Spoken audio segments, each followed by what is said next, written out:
I quit Genshin Impact 5 years ago and vowed to never come back. At the time, I was a super hardcore player. I was craving constant endgame content, and obviously a gacha isn't really ideal for that. The competitive side of me needed more, but things have changed. I've gone from being a pro player to focusing more on content creation, and as I've done that, my perspective on gaming has completely shifted. Before I talk about what specifically drew me back into Genshin, I just want to mention that I am still playing Wuthering Waves. I'll actually be playing and making content for both games for the foreseeable future. This actually ties into what I just mentioned. As a content creator, gacha games have a lot of downtime. And unless I want to keep making brand new challenge accounts for Wuthering Waves, it's pretty difficult to stick to only one game. You see this map? This is what happens when you come back to a game 5 years later. Like, where do I even start? Do I go to Nodcry so I can talk about the new content with everyone else that's playing? Or do I just go straight to Inazuma so I can experience everything in the same order that you all did when it first came out? It's pretty daunting to look at first, but that's actually a good thing. With one of the reasons I quit Genshin Impact being its lack of content, there is so much content for me to do, it's not even a problem anymore.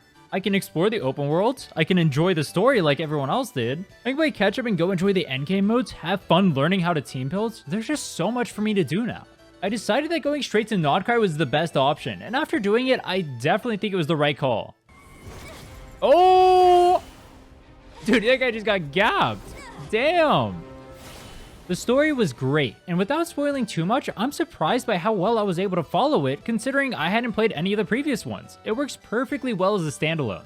Many people play Wuthering Waves specifically for the combat, and that's largely true for me as well. Quick swapping in particular allows for high-octane ADHD gameplay, and is very satisfying to play properly. I'll often hear people saying that this experience ended up ruining Genshin for them, but if I'm being honest, that doesn't ring true for myself. Just ask yourself this: can a League of Legends player enjoy card games? What about CSGO or even Dota 2, its direct competitor? Obviously they can, so what's stopping a Wuthering Waves player from enjoying Genshin's combat as well? Nothing. Specifically, Genshin's elemental reaction system makes for both diversity in team building and gameplay. Even the same exact character paired on a team doesn't fulfill the same exact role for both teams. Having been gone for 5 years, I'm not exactly caught up with Genshin's meta, so it's what I'd imagine Rhinne Hyperbloom versus Hypercarry to be. Actually, Rhinne came out after I quit, and I don't really know what she does besides pull a sword out of her boobs, so maybe that's a bad example? Actually, if I'm being completely honest, I don't even fully know what Hyperbloom is. Alright, look, my point is this: I can enjoy what both games have to offer at the same time. As far as the combat is concerned, I don't really see a good comparison between the two. I see it as two different systems with two different gameplay styles that give me two different but enjoyable experiences. I know the internet often wants you to take sides like it's a custody war, but the only thing being hurt by me playing both games is my wallet. And maybe my mental now that I'm gonna lose twice as many 50-50s. Ooh. Also, I have to say that the Nodcry characters so far look amazing. It's pretty tiring to see that recently, a lot of games have been shafting their male characters, and as a result, they kind of cultivate a player base that doesn't want to see them. Since profit is always the #1 motive of these companies, that means that over time, they just keep selling Gunner waifus on cooldown. Seeing both Flynn's and Varka get so much attention and love from the community has been great. Ever since pulling Flynn's, he's been hard carrying my account, and his gameplay is so fun. The only thing I don't like about him is that from what I can gather, using his ultimate is a bad play 90% of the time, and that means I don't get to see him aura farming. Maybe it's to stop me from playing the game with one hand. This is where I have to call a spade a spade. In the gacha community, Genshin has the most high-quality content creators, and I don't think that's really up for debate. When looking for inspiration for video ideas I want to make in Wuthering Waves, Genshin is always where I turn to. When I want to try to make my stream more entertaining, the same exact thing happens. Even as someone who wasn't interested in playing Genshin over the last 5 years, I still ended up watching Genshin content, and I think that says something about the game. I feel like being part of a community where other content creators have similar ambitions to myself would be great for my personal growth. I guess this point is more about the community rather than the game as a whole, but I think that's a valid reason to want to play the game. Content creation is a big focus on my life right now, so being near others who have that same type of drive is actually massive. Also, you should totally subscribe to see what I got cooking up in the near future. MiHoYo actually announced something that would help massively in this regard in 6.0.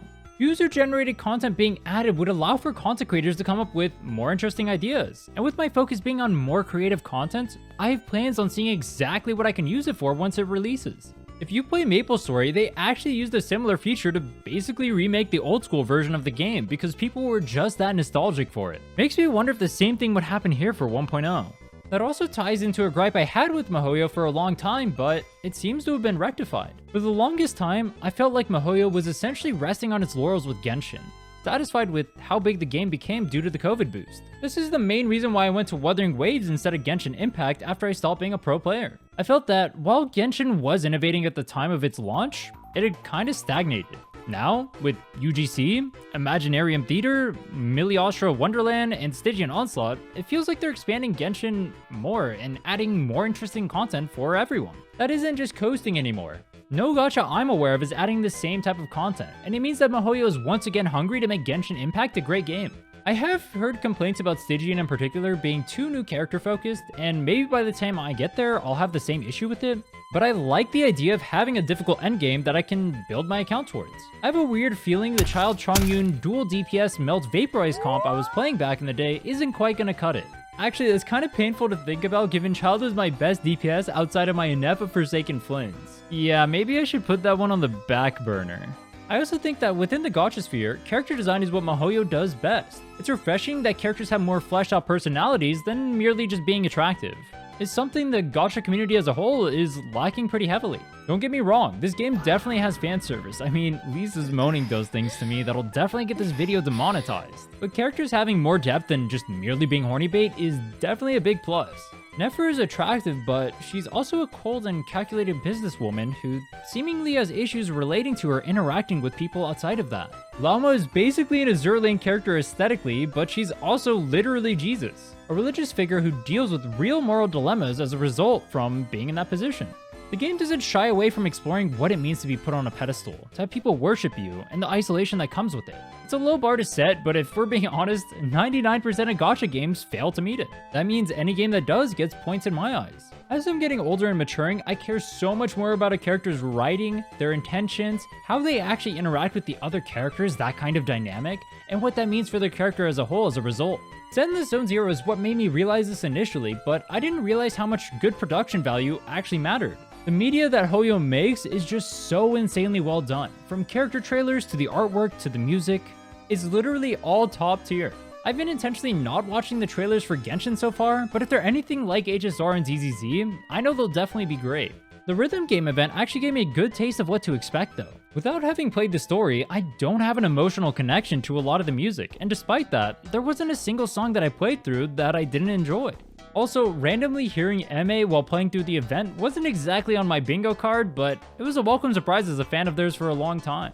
There's also whatever the hell is going on with Dory's JP voice actor. So yeah, I'm going to be playing both Wuthering Waves and Genshin at the same time, and I have a lot of plans for what to do with the game. First on my list is trying to fix my 5-year-old account to clear Abyss in 7 days, which I might have started by the time this video came out, I'm not sure.